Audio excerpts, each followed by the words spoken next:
I am Dr. Issac Rodriguez Chavez. I am the CEO of 4Biosolutions Consulting. I am doing currently consulting in clinical research, scientific affairs, and regulatory affairs for the industry, including rare diseases. I have a relationship with Hashra. I have been an advisor for him and his Givera company, and he invited me here to attend and present at this conference. I am also a rare disease advocate and expert for the last 15 years, and I have been engaged in multiple projects from the regulatory area to the clinical research area. To me, this is a reaffirmation of where the rare disease field is and where the rare disease field is evolving to be. These are exciting times in the rare disease space because we have all the elements from the clinical research toolkit and technology and innovation, as well as regulations in countries such as the United States, that we can take and learn from them and expand to India and to the rest of the world. So these are really exciting times, and what I get today and yesterday was a reaffirmation that this is an exciting time to be in the rare disease field and clinical research.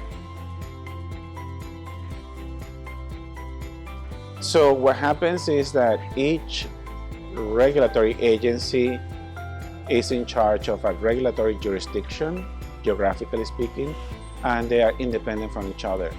So there has to be harmonization at the global level, conversations across the different regulatory agencies to understand elements that can be common to harmonize policies and procedures in their different jurisdictions. Ultimately, this will facilitate the conduct of trials globally because it will create not only the regulatory framework, but the framework to operationalize clinical investigations, which is possible at the present time, but it's more challenging because we have to understand what is possible and what is not possible from the legal, from the regulatory standpoint, to put in place in all of these geographies when we are trying to conduct these trials globally.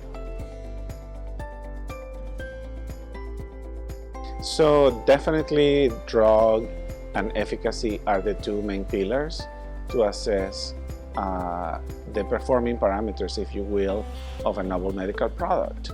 And in the case of the FDA, in the case of the EMA, in the case of many regulatory agencies, that is the case, is essentially developing a medical product that will provide benefits for the patients who are taking that product without compromising their safety.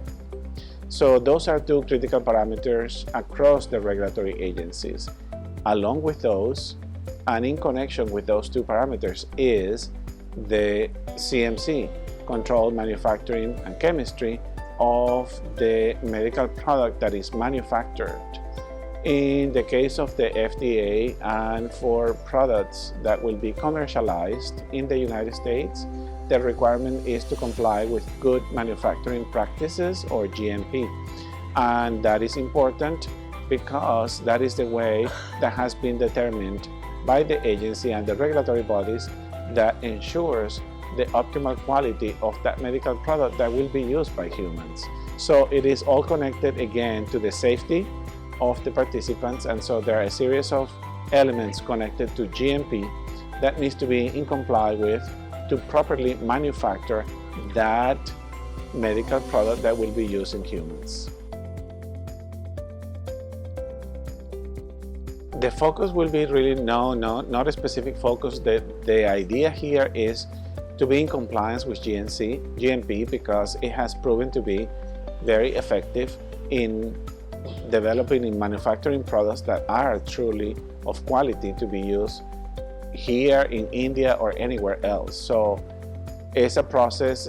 Manufacturers have to comply with the different elements of GMP, and that essentially there is not a secret connected to GMP. It's just publicly available, and it has to be adapted to make sure that whatever product they are manufacturing really is in compliance with the different elements of GMP. Well, so evidently the scalability is an item of consideration. It's not the same to produce a novel medical product for 100 individuals as opposed to 10 million individuals. So scalability of the operations is really what we're dealing with.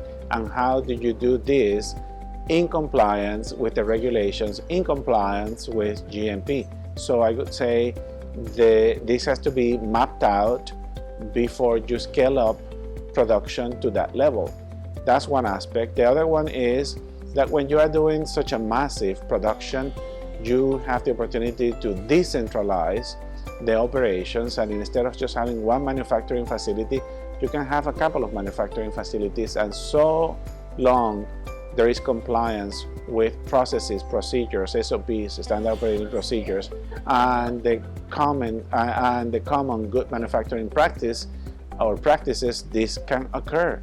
And that is another important trend in the market, the decentralization of the operations for manufacturing facilities. That is an emerging field, and that is a very exciting field. I think the patient voice, the participant voice in clinical investigations is critical, and is critical early on. There is a shifting of paradigms from, as I mentioned in my presentation, from doing the classical randomized controlled trials in which the patients would go to the sites and they have to travel a couple of hours on average to go to a site, as compared to nowadays making every possible effort to make it a participant-centric approach. Patient in mind, patient first, patient-centric solutions so that we can decrease the burden of the participants in these clinical investigations.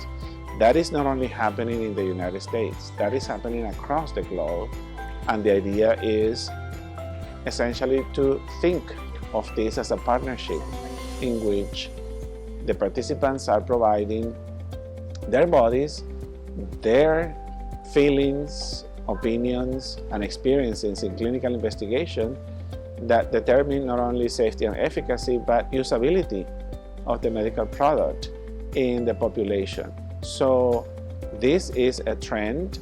This is happening across the globe. This is only going to increase because we all want to be part of this in a way that is less intrusive, in a way that is allowing the inclusion of people from multiple backgrounds and ethnicities, and it's a way to test these novel medications across the populations on a more realistic basis, to see what's happening from the get-go from the safety and efficacy perspective.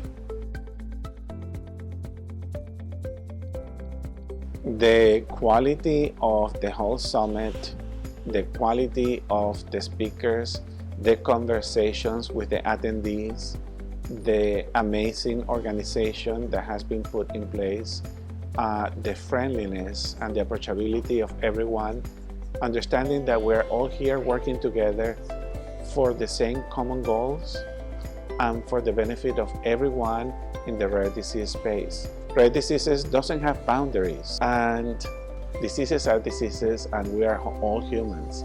And so it's a matter of collegiality, embracing each other from India, from the United States, and from everywhere, understanding that we are all equal, that we are all humans, and that we all undergo diseases, rare disease or any other kind of disease, but we all do. And so working together is the way to go. And it has been, and it will continue increasing.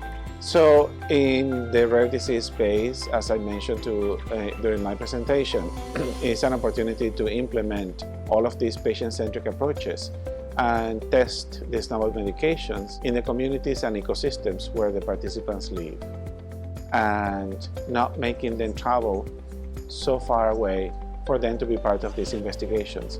So the implementation of novel, modern clinical trials, such as decentralized clinical trials, is a consideration. And with that, the use of technology and digital solutions to enable these trials. I encourage everyone to look into that because it's agnostic in terms of the application to multiple diseases, and it might bring solutions to any trial that is being under design. So thank you for the opportunity. Happy to be here.